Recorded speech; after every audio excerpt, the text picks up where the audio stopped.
February 15th, Higher Education, or Senate Higher Education Committee meeting. I want to call on Senator Strickland to have our invocation. Thank you, Mr. Chairman. If y'all bow with me. God, thank you for this day, and thank you for everything that you blessed us with, and thank you for the ability to get to serve others and serve with great people at this Capitol, Lord. And Lord, please keep everybody safe back home. Keep us safe as we deliberate, and help us make the right decisions for all the Georgians. In Jesus' name I pray. Amen. If I may take a point of personal privilege, we have some special guests today. I'd like to welcome the First Lady and the First Son of the 37th District.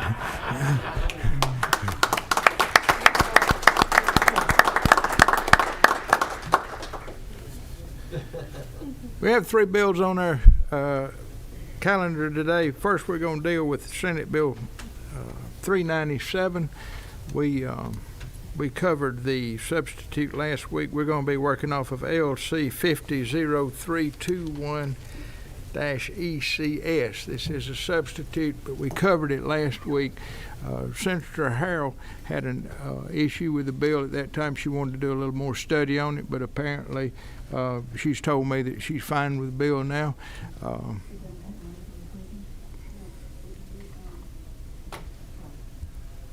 Okay. That being the case, I will entertain a motion on Senate Bill 397. I move that we do pass Senate Bill 397. Second. You need the LC number? You can go ahead and read it if you. 0321. Okay. LC 500321 ECS. We have a motion. Do we have a second? Second. All right. Senator Huffstetler made the motion. Senator Beach seconded it. Any further discussion? All in favor, raise your hand. Motion carries unanimously. Thank you very much. Congratulations, Senator Goodman. We will all be expecting maybe numerous pies. Who can tell? I mean, how many different flavors do you have? Mr. Chairman, there is a coupon. Yeah, but it's only for one pie. How are we going to know which one we like the best? Somebody probably did you there, Mr. Chairman. I just would point out that Senator Goodman is Speak into the microphone, please, ma'am. I just want to point out that the senator is an incredible spokesperson for agriculture in our state. Any of you all want to tune into lawmakers in the last, I believe they aired last night, and an extensive sharing of the role of farmers and farm families and the food scarcity issues and this great bill that's coming forward to address those work with the food bank. So it's an excellent layout of agriculture in the state. I just want to flag that for y'all that one of our members performed beautifully on one. Give her another coupon. I'm going to have to get her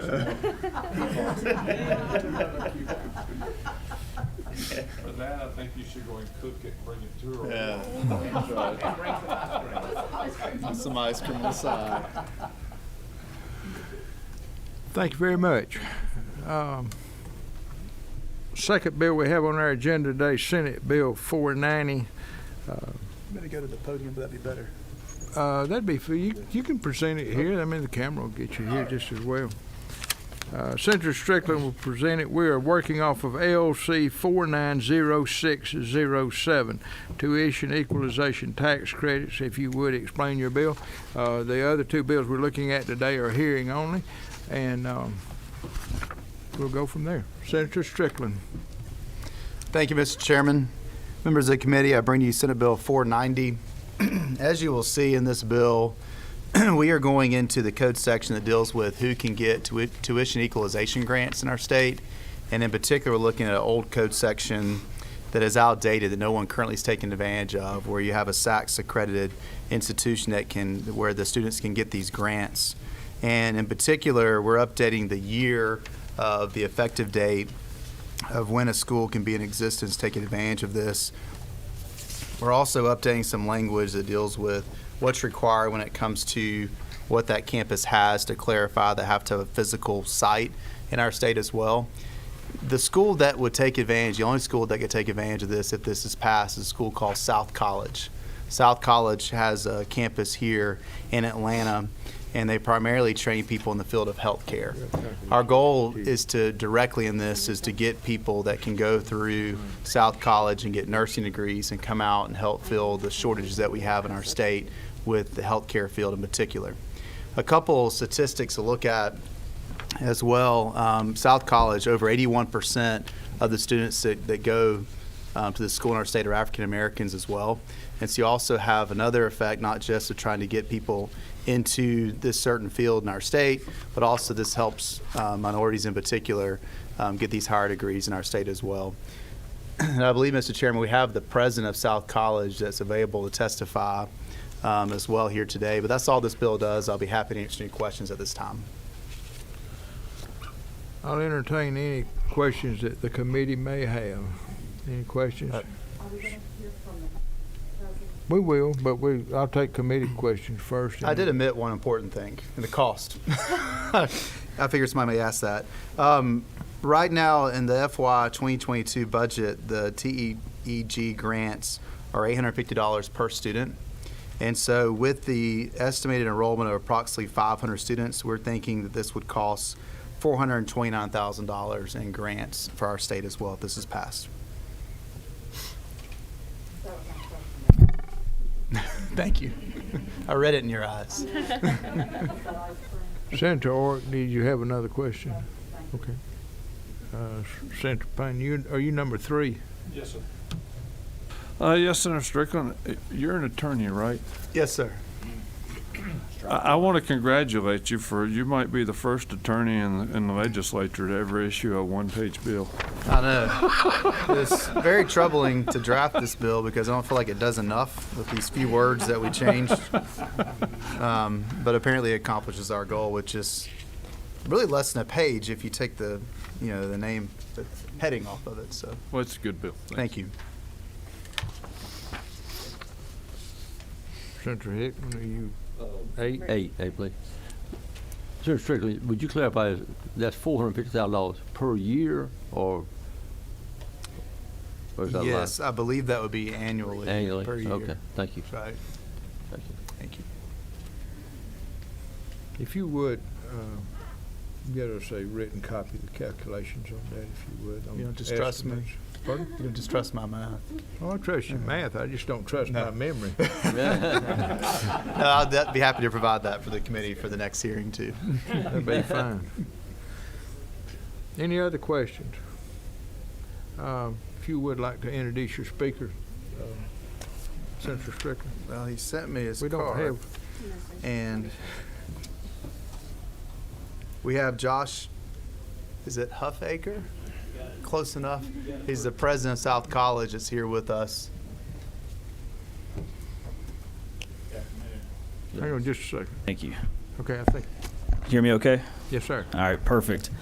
Well, Senator Strickland, thank you, and thank you for giving me an opportunity just to tell a little bit about South College and for being here today.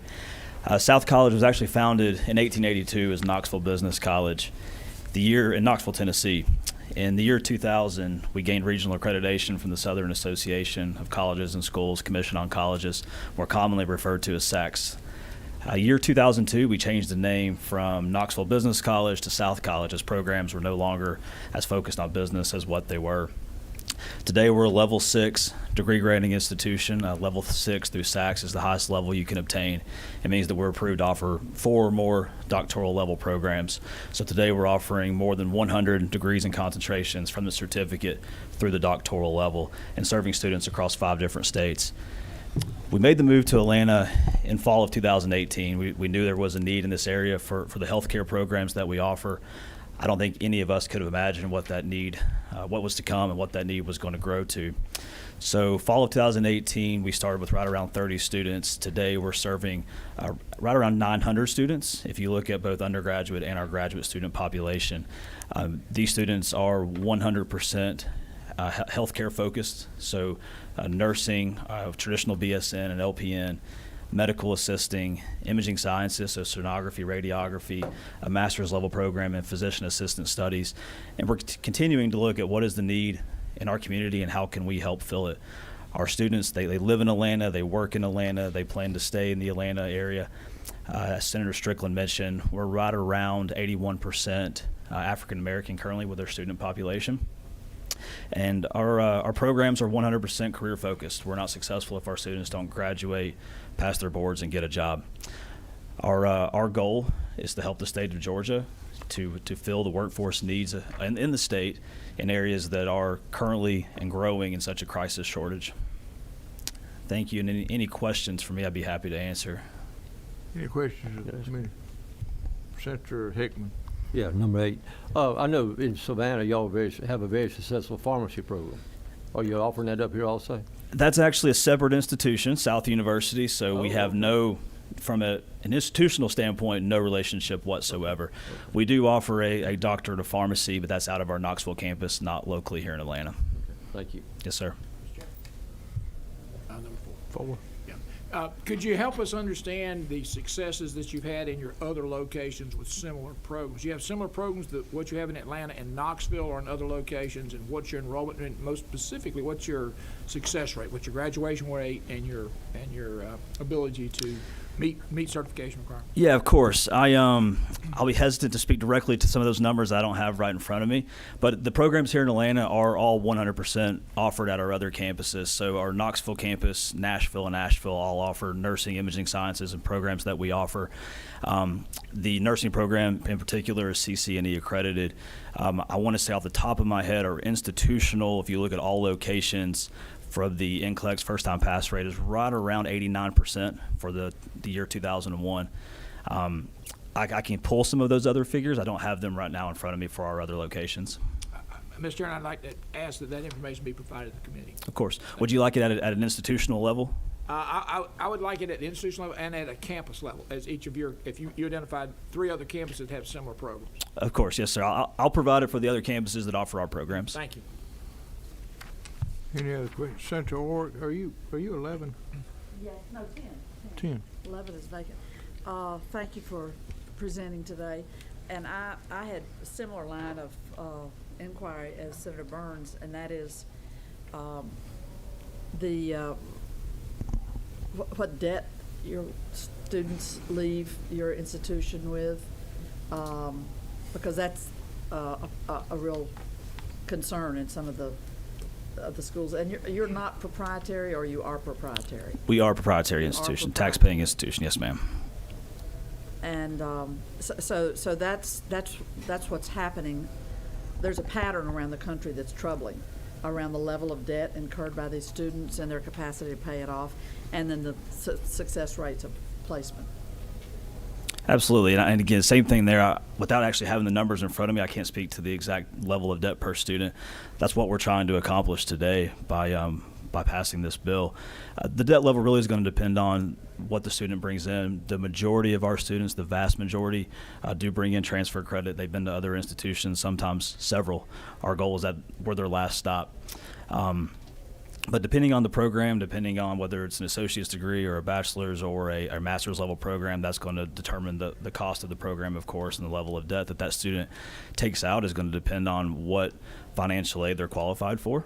About 49% of our students are Pell eligible, which means there is a need that they're receiving. But without actually having the numbers in front of me, I'd be hesitant to give any type of debt figures. But you'll provide us those numbers? We can, yes, ma'am. Is there any particular way you'd like to see it? No, just standard. Yeah, okay, we can do that. And again, that's what the purpose of this bill is looking for. How can we reduce the debt exposure to our students and in particular in the state of Georgia? And what impact would that have? I mean, I don't know. We don't know your tuition rates now. It's going to differ by program, of course. So I can give the quarterly tuition rate by program if you'd like. It's going to, for most associate level programs, it's going to be either $5,500 or $6,900 per quarter, and that's on a 3-quarter academic year. $6,900 per quarter. Yes, ma'am. So that's 4 times. Well, 7,000? Well, 3 times. For the quarter system is on an academic year when you look at how tuition is calculated. And our programs, our tuition is very competitive when you look at the private nonprofit institutions in our state. Thank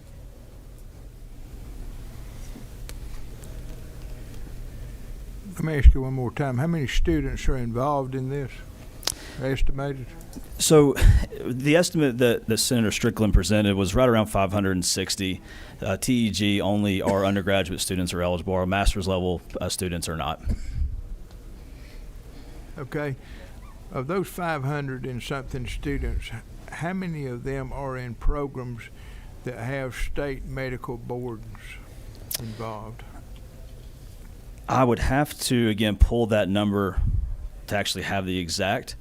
I have the breakdown percentage-wise of what programs they make up, but regarding which ones have to then go take a state certification, I don't have that. I can pull that.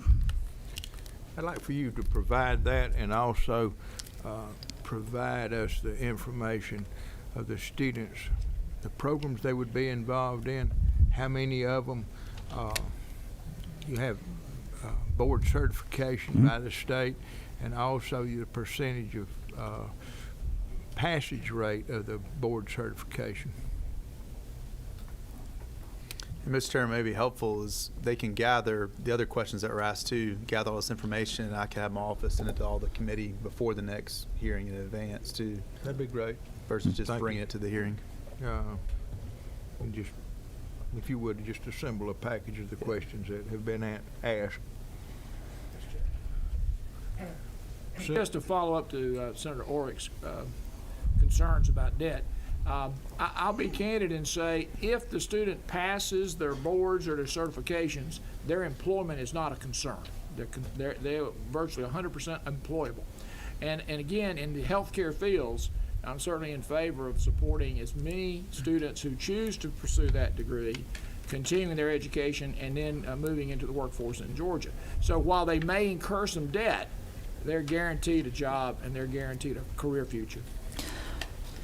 While we can't guarantee anything, we certainly look for programs that are in high demand that our students can graduate, pass their boards, and get a job. Yes, sir. Any further questions? Thank you for coming and presenting. I would ask if the president of Georgia Student Finance would address this. Do you have any comments on this? Okay, thank you. I appreciate it. Thank you very Mr. much. Chairman. Okay, we'll take this bill under consideration, and we'll see it at a later date. The last bill we have before us today, Senate Bill 509, Senator Parent. Mr. Chairman, do you want me at the podium? If you would go to the podium there. Thank you, Chairman Tippins and members of the committee. Senate Bill 509 deals with our dual enrollment programs and helping make sure our high school students that are interested in taking dual enrollment classes have the information that they need in order to pick the courses that will get them closer to a degree. As all of you know, we have a robust and excellent dual enrollment program. And we know that students who complete dual enrollment credits have a better chance of going to and staying in college. So this legislation would simply help bridge the information gap that exists on course transferability in the dual enrollment program so that students can know they are picking courses that will actually work for them in attaining a degree. And I'll explain how that would be. So under this legislation, there would be more information and transparency given to dual enrollment students regarding the articulation agreements between University System of Georgia and Technical College System of Georgia on universally transferable general education courses. So the articulation agreements, that is a list of 28 general education courses that are transferable between all USG and TCSG schools. But the bill would make sure that our potential dual enrollment students or those already in the system receive information on the courses in high school, and that those courses are noted on the course guide.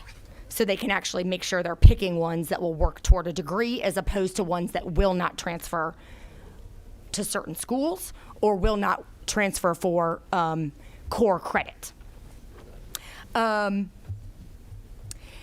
of the reasons this is needed is, high school counselors have a lot on their plates. There's very high ratios that we have in Georgia. I may be getting this a little bit wrong, but I think it's about 420 students per counselor in our public high schools. And a lot of kids, and I've seen it in my own family, don't come from families that can help them navigate all of this information. And so this would just provide this document to make it real easy for dual enrollees to see.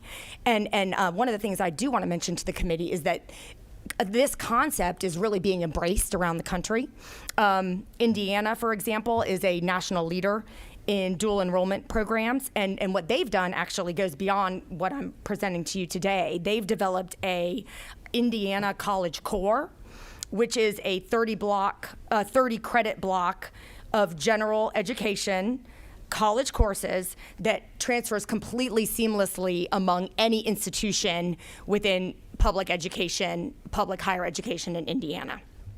So they've also gotten a lot of great data behind this Indiana College Core. The students who complete it have a 1.5 times higher retention rate in higher ed, and the program is saving students and the state $80 million a year in closing some of these information gaps so students can be really deliberate and targeted about making sure they're taking courses towards a degree.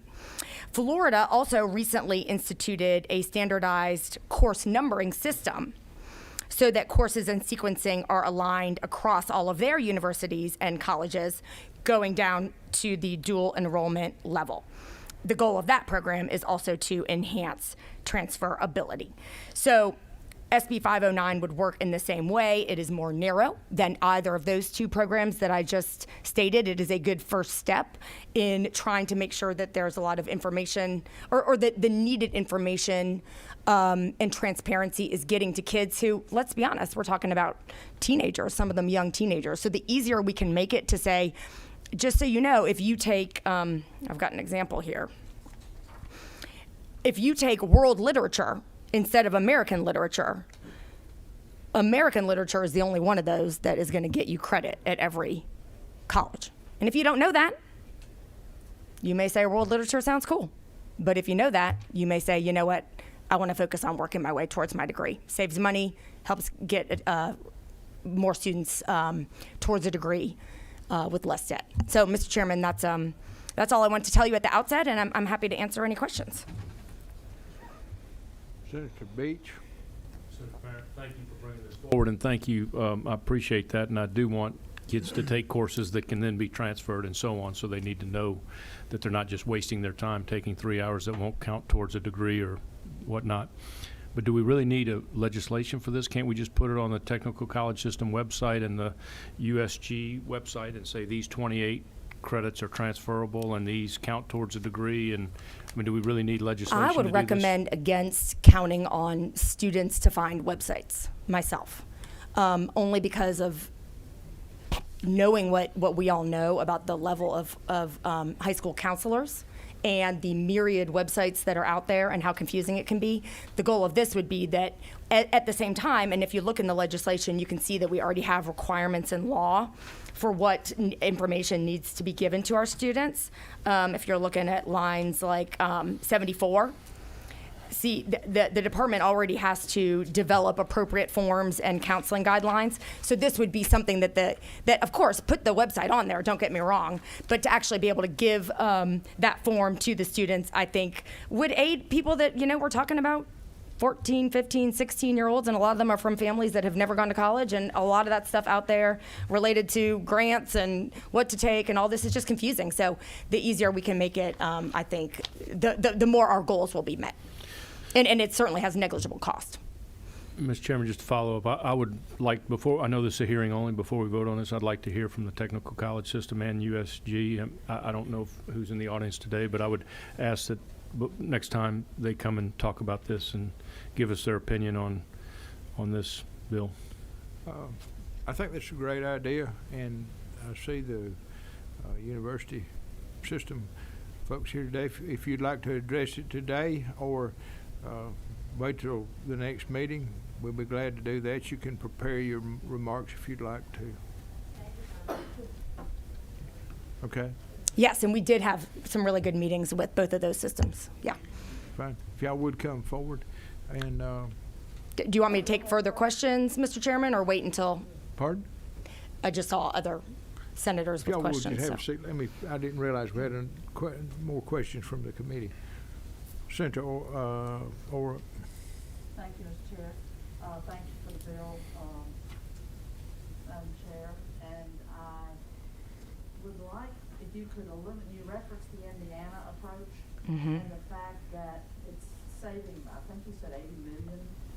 They found 80 million a year. Savings, and explain to us how that savings is arrived at, if you can dig down into that a bit, because finding ways to do this efficiently, make this dual enrollment system really work for the best interest of the students as well as the taxpayers, for those savings. Right. The savings result from students being able to choose college courses in their dual enrollment that lead to degrees, which increases the effectiveness of dual enrollment, brings down the amount of time and the number of courses that students would have to take.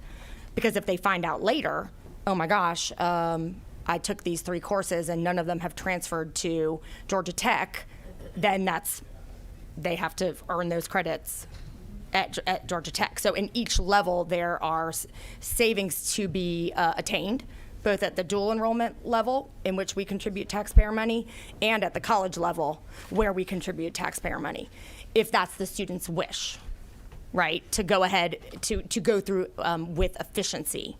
If the student wants to take something and they're aware it's not going to transfer, maybe that's okay. But in this sense, you can save money at all the steps along the way if they can have that informed decision-making. Thank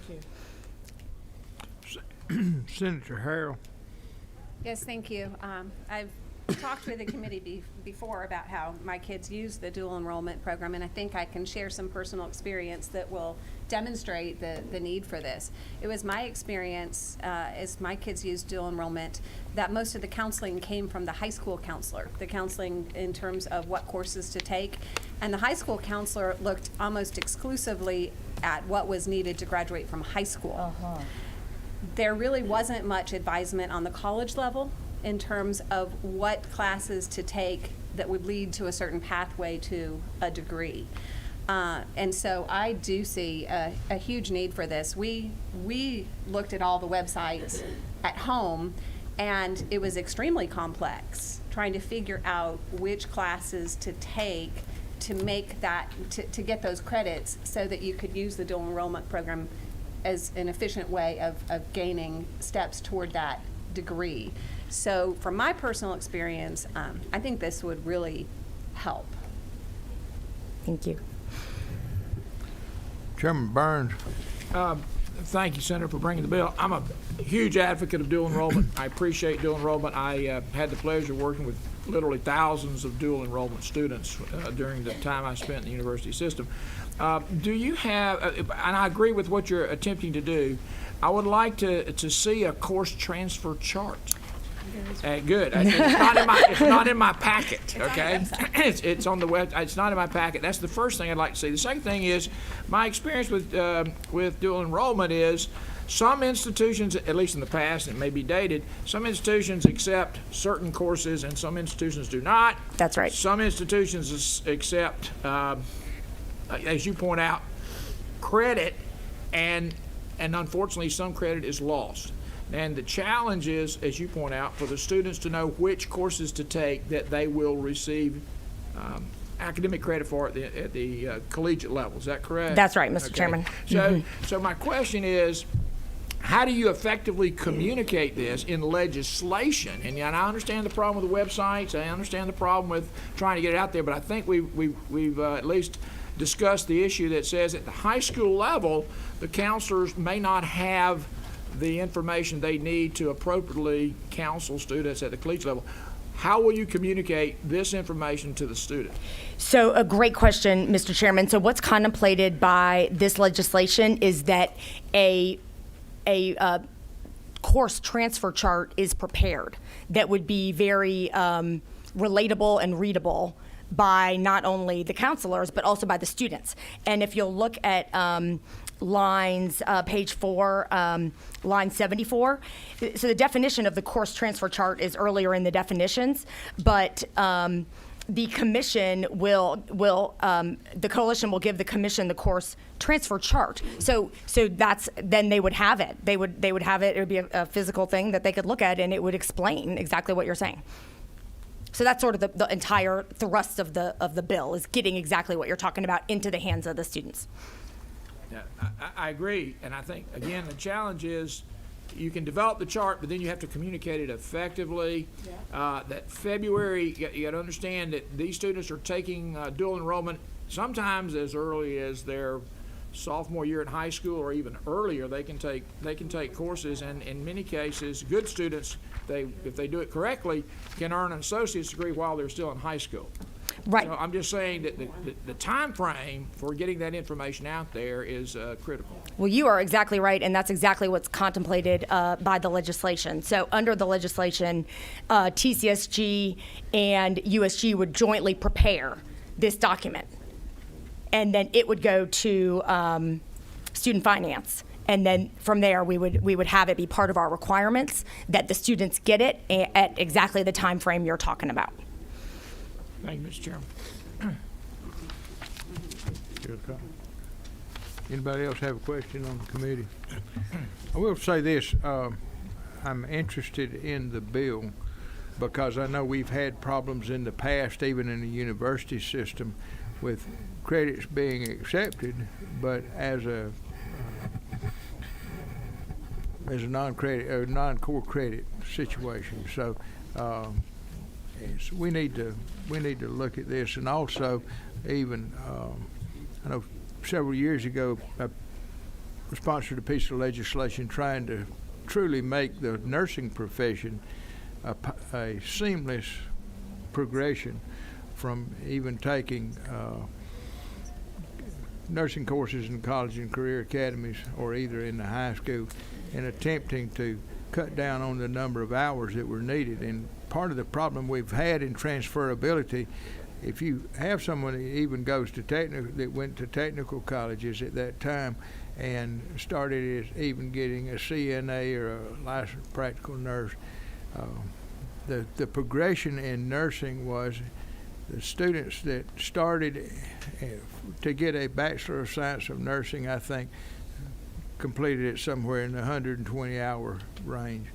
Those that went to technical college and then transferred into the university system, they had about 175 or 180 hours that it took to go that way. So, this is a conversation we need to have, because not only are we saving money for tuition, we're also saving people's time.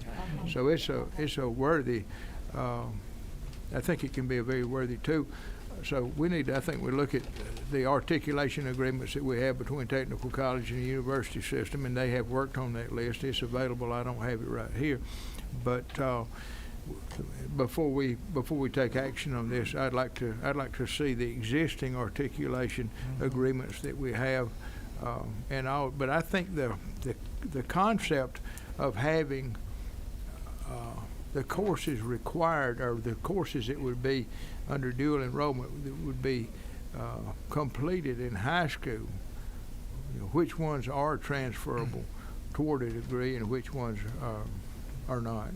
Absolutely, Mr. Chairman, and they don't necessarily accept ones that some of our other public universities do. So within exactly what you said, there's that added layer of these universities don't accept it. Well, sometimes they'll accept them, but it's just as an elective. Well, right, that's the proper way. So really, it's you question the usability of those credit hours. Any other questions on the committee? Just Chairman time, Byrne. Mr. Chairman, and point of clarification. Is it not true that if you take a dual enrollment course that is an acceptable credit at a state college at the University System of Georgia, would that course not then transfer to any other University System of Georgia school? It might not, but I think maybe our TSG people could answer that a little bit more not specific. TSG, I'm talking about USG. Oh, I'm sorry, USG is what I meant to say, Mr. Chairman. And I would say that if you earn an associate's degree at a University System of Georgia school, then you have the opportunity of transferring that to another institution and meeting the core requirements of that degree, potentially of that degree program. Now, I realize we have certainly specialized degree programs at certain of our institutions that may have unique expectations and limitations. But I agree with the concept. I think the devil's in the details. Right, and I do think, Mr. Chairman, that USG folks will be able to speak to that. Yeah, it's definitely not, a lot of things will work, but not all of it works, and not all of it will work for a degree, and not all of it will work at every university. Follow up, please, Mr. Chairman. One more. I recognize that sometimes 18-year-olds, 17-year-olds, 16-year-olds have a concept of what they might choose to pursue. And as they get to 20 years old or beyond, that has changed a bit. So they take a course in anticipation of a particular degree path, and then over time that degree path changes, and it messes up those early on decisions. So it's a challenging problem. Thank you. Thank you. Anybody that's ever built a house realizes what the chairman's talking about. If you change the floor covering in a house after you get it down, it's going to cost you more money. So change costs money. That's right. That's right.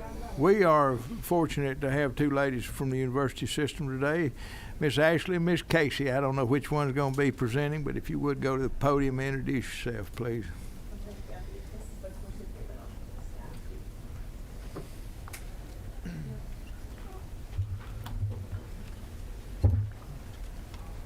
Good afternoon. I'm Ashley Jones-May with the University System. I want to take a moment of personal privilege and just thank the chairman. You've been an incredible statesman and a champion for the University System and for K-12, so I thank you for your service, and I want to thank your wife and your son as well, so thank you. Thank you. You're very kind.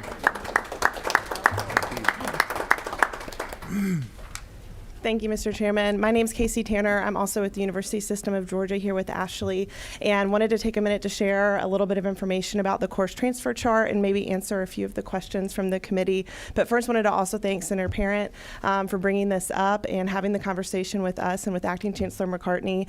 So we appreciate it. So we've just passed out the 28 course list that we have an agreement with the Technical College System of Georgia, and our colleague Mark is here as well from the technical colleges. This list was put into place first in 2012 and is regularly reviewed and updated, so you'll see the last time it was updated was last year. So these are the core courses, general education core, that transfer between any technical college and any university system, college or university. These courses also transfer in between our USG schools. So I know you all were asking about that as well. So we have this agreement in place, and while it is available on our website, we can certainly make sure that we're sharing it more proactively with the Georgia Student Finance Commission, with our partners at the Department of Education. But Chancellor McCartney did share that she appreciates the senator bringing this up, and while we don't feel the legislation is needed to accomplish this, we're certainly happy to continue to have these conversations and share the list more broadly. I also wanted to highlight that we do have other articulation agreements at the institutional level. So you all were talking a little bit about completing an associate's degree and going on to maybe a bachelor's degree, either at a USG institution or at a technical college first. So while we have the system-wide agreement in place that you have in your hands, our individual institutions also have their own articulation agreements with specific technical colleges. So an example, Chairman, from your district, Kennesaw State, you can start at Chattahoochee Tech and an education associate and transfer seamlessly into a 4-year early education degree at Kennesaw State. So we'd be happy to provide the list to you, Mr. Chairman, and the committee of all of the articulation agreements that we currently have in place between our institutions, in addition to the list you have. Okay. We'll get that prior to our next meeting, and we'll circulate it, if y'all would get me. Any questions for the university system? Senator Orrick. Thank you, Mr. Chair. Thank you all so much. The question that I think would be helpful to address is the difference between having this list available at sort of, if you will, a high level, as opposed to figuring a way to get the hay down where the goats can get at it. Although I've been told goats don't eat hay. Is that right? Goats don't eat hay. But putting this information in a format and in a way that students can really use it. Students and their counselors can and families can make the best use of it. What are your reflections on that? On what's been done in other states to make this very user-friendly and available to.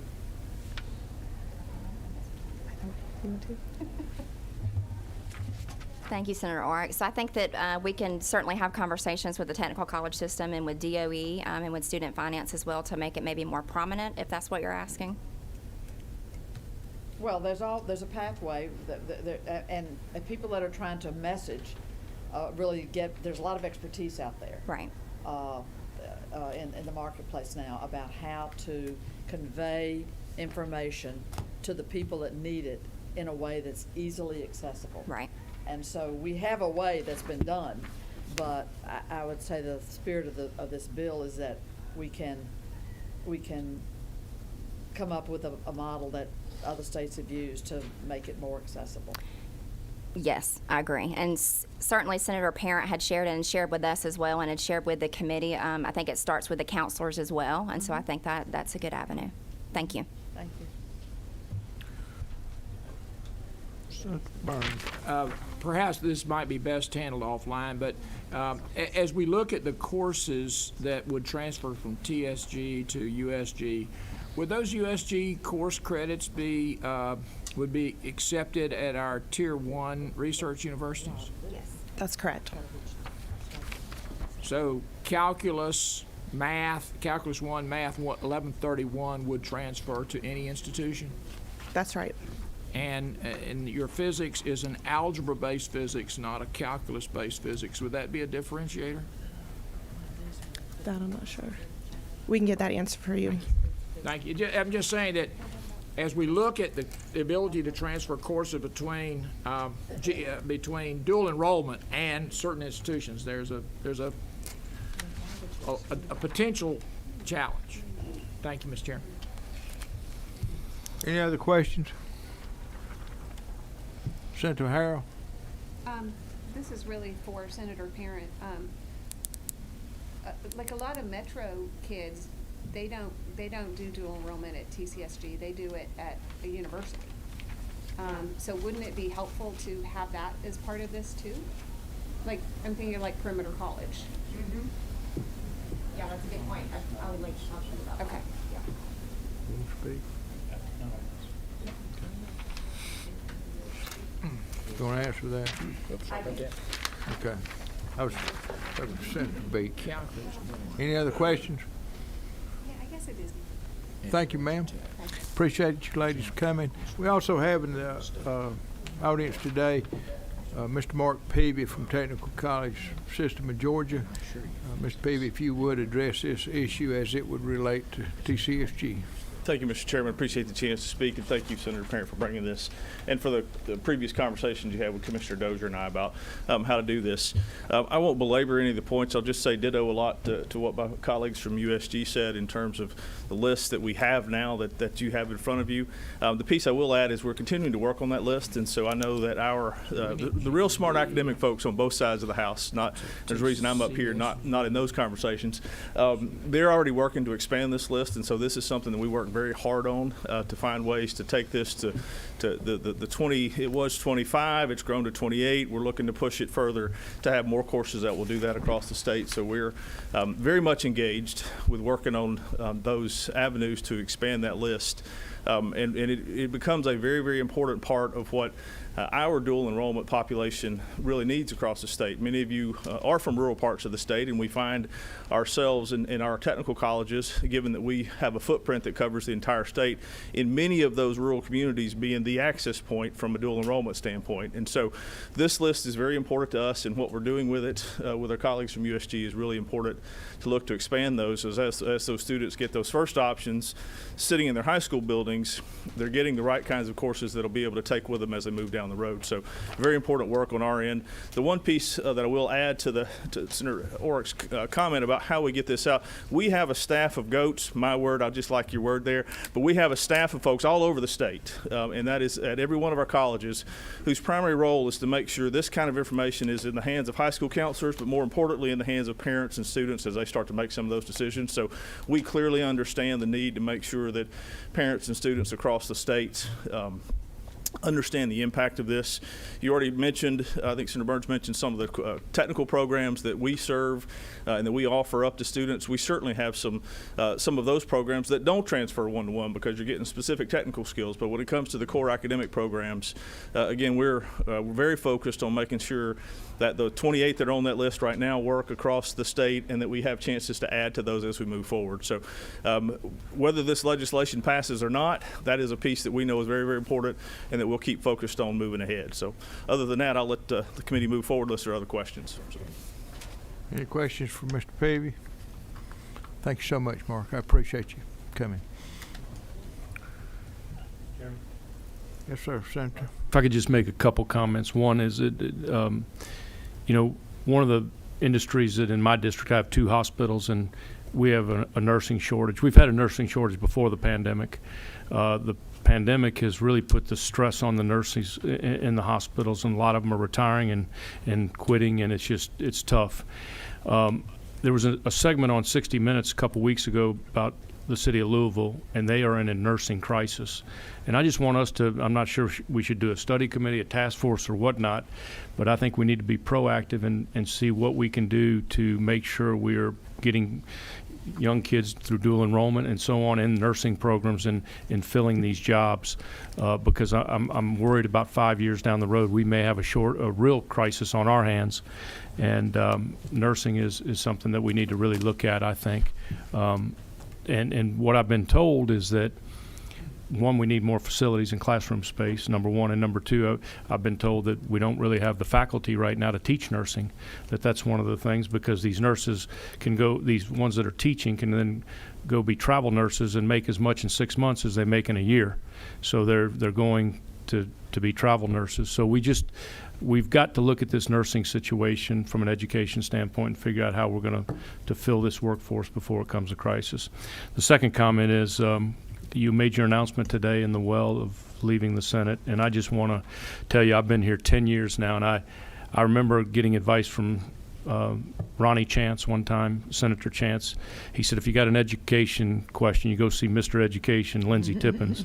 And I've done that for the last 10 years, and I just want to thank you for your service, whether it's K through 12, technical colleges, or higher education. You have been passionate about education, and you realize what it means for workforce development and keeping our state the #1 state to do business. So thank you for your service, and I've learned a lot from you on education. Thank you very much. You're very kind. I guess me spending 3 years in the 7th grade taught me an awful lot about education.